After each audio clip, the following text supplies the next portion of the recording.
Halo, kalau kita bicara tentang kripto, yang sering muncul di media sosial adalah cerita keuntungan, profit besar, harga naik cepat, dan orang-orang yang terlihat berhasil. Jarang sekali kita diajak berhenti sejenak dan membahas sisi lain dari kripto. Bukan soal peluang, tapi soal risiko. Bukan risiko yang sudah sering kamu dengar, seperti harga yang naik dan turun.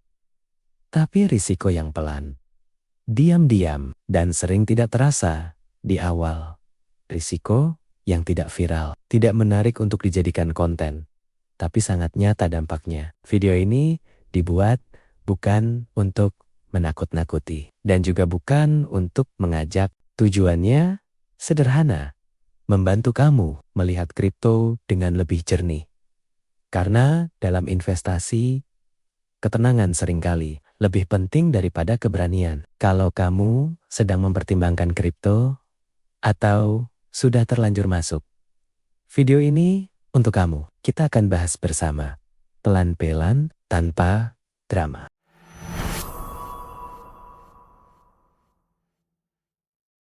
Risiko pertama yang jarang dibahas adalah risiko yang paling mendasar.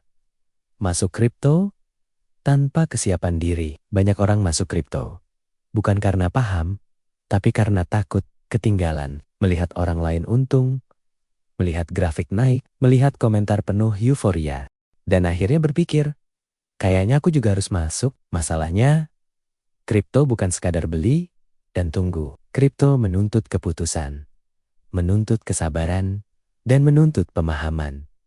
Tanpa itu, yang terjadi bukan investasi, tapi spekulasi. Banyak pemula tidak tahu apa yang mereka beli, tidak tahu kenapa mereka membeli, dan tidak tahu kapan seharusnya berhenti. Mereka hanya berharap, dan berharap tanpa rencana adalah risiko besar. Risiko berikutnya terlihat sepele, tapi sering menjebak, yaitu rasa percaya diri palsu. Ini biasanya muncul setelah profit pertama, baru beli kripto.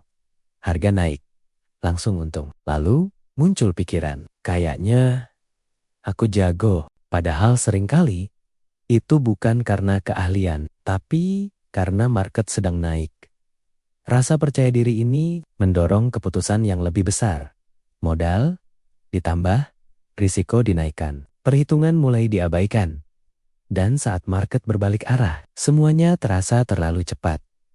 Kripto menguji bukan seberapa pintar kita saat untung, tapi seberapa bijak kita saat sedang merasa pintar. Ini salah satu risiko terbesar. Dan paling jarang dibicarakan, risiko psikologis. Kripto bergerak cepat, harga bisa naik dan turun dalam hitungan menit.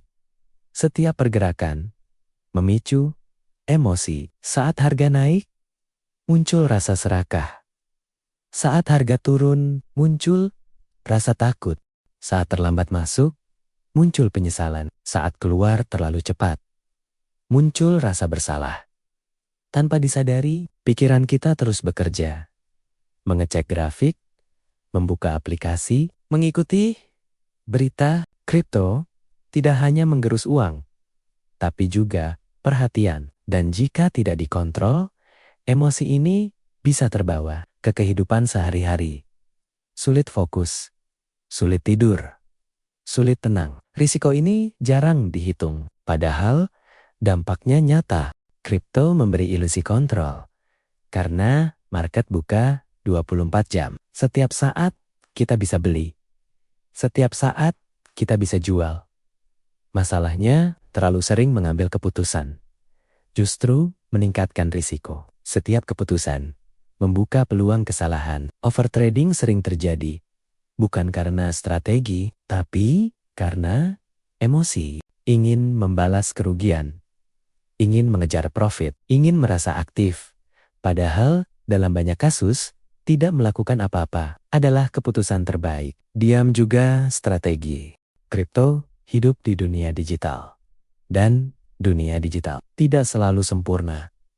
Ada risiko teknis yang sering diremehkan. Exchange bisa down, aplikasi bisa error, akses bisa terganggu. Belum lagi risiko lupa password, lupa private key, salah kirim alamat. Di kripto, tidak ada tombol undo, tidak ada call center pusat. Kesalahan kecil bisa berakibat permanen. Ini bukan untuk menakut-nakuti, tapi untuk mengingatkan. Kripto menuntut tanggung jawab pribadi yang jauh lebih besar dibanding sistem keuangan biasa. Di dunia kripto, informasi mengalir sangat cepat, terlalu cepat. Siapapun bisa berbicara, siapapun bisa terlihat ahli. Grafik bisa dipotong, narasi bisa dibentuk. Tidak semua konten dibuat untuk edukasi, sebagian dibuat untuk perhatian, sebagian untuk afiliasi, sebagian untuk kepentingan pribadi.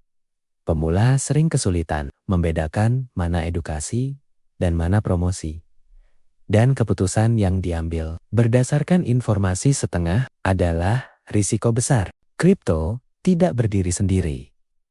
Ia hidup berdampingan dengan regulasi. Aturan bisa berubah. Kebijakan bisa bergeser. Akses bisa dibatasi. Platform bisa terkena dampak. Ini bukan berarti kripto ilegal, tapi berarti ada ketidakpastian. Dan ketidakpastian adalah bagian dari risiko. Pemula sering lupa bahwa faktor eksternal juga memengaruhi investasi. Ini risiko yang paling nyata.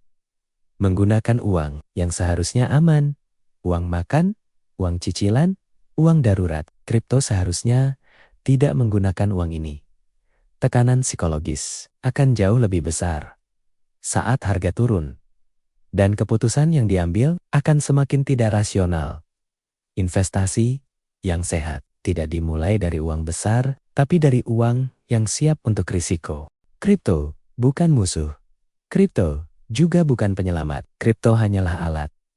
Dan setiap alat punya risiko. Jika digunakan tanpa pemahaman, risiko terbesar bukan ada di market, tapi ada di cara kita mengambil keputusan.